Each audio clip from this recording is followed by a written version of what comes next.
So certainly in my medical career, I've never seen anything as polarizing in the medical world, political, you name it, as COVID-19. I think there's so much misinformation out there, what's real, what's not, who's affected, who's not, the cost of everything that's going on. And, through my life, through business, through medicine, personal life, when I'm in a situation where you have this much polarization and disconnect, and people disagreeing on multitude of levels of virus, of economy. It's always good to start with things that we can agree upon. What we can agree upon is that COVID-19 is a real virus, much like SARS, H1N1, influenza. These respiratory viruses are going to continue to come. Yellow fever would be another virus that you can add to that list. Our experts are predicting we'll have another peak this fall. They're certainly predicting that as the years go by, we're going to see more mutations, new viruses, and so forth that are coming. So that is certainly something we can all agree upon. Another thing we can all agree upon is that the measures that our government is taking to control this virus are being done for what they feel is in the best interest of our medical care and our lives. Whether you agree with it or not, whether you agree with the cost of unemployment. I've been very vocal about the cost of suspending elective procedures. Regardless of all that, we can agree that our government is taking an extreme measure under the guise of what is in the best interests of our medical health and our lives. When you say those things, the point I'm making today is we now need to look at what can we do to better our medical situation as these viruses continue to come. Another thing that is universally agreed upon is that cigarette smoking and vaping leads to negative health consequences to our lungs. We knew this before the virus came.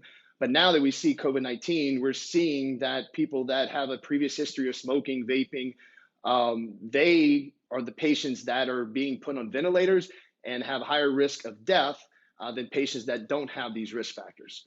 So when you take all that information together, I am going to scream very loudly, and I want to start a movement that basically we need to ban cigarettes and we need to ban vaping immediately.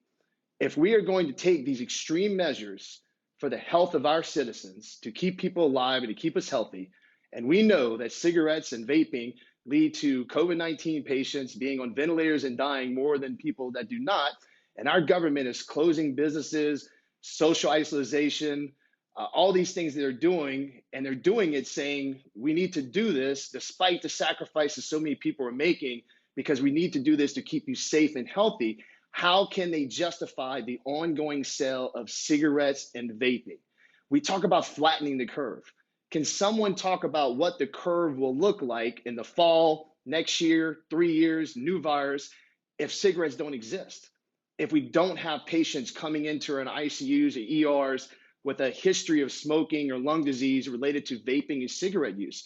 This is something 100% in our government's control that can be immediately stopped. And every expert, whether you're on one side of the fence or the other, no matter how you look at this, we can all agree that cigarettes and vaping make absolutely no sense to continue this with the pandemic that is currently in our world and the future pandemics that are going to come. Please speak up, follow this movement, scream your voice as loud as you can. We need to stop cigarettes and vaping immediately to deal with these issues related to this pandemic and future pandemic to come. I appreciate your feedback, any thoughts you have in regards to this, any actions I can take, anyone I can be introduced to get this movement started. But we need to do this immediately for the current pandemic, the spike we're expecting in the fall, and then any future respiratory viruses that we're going to see in this country. Thank you.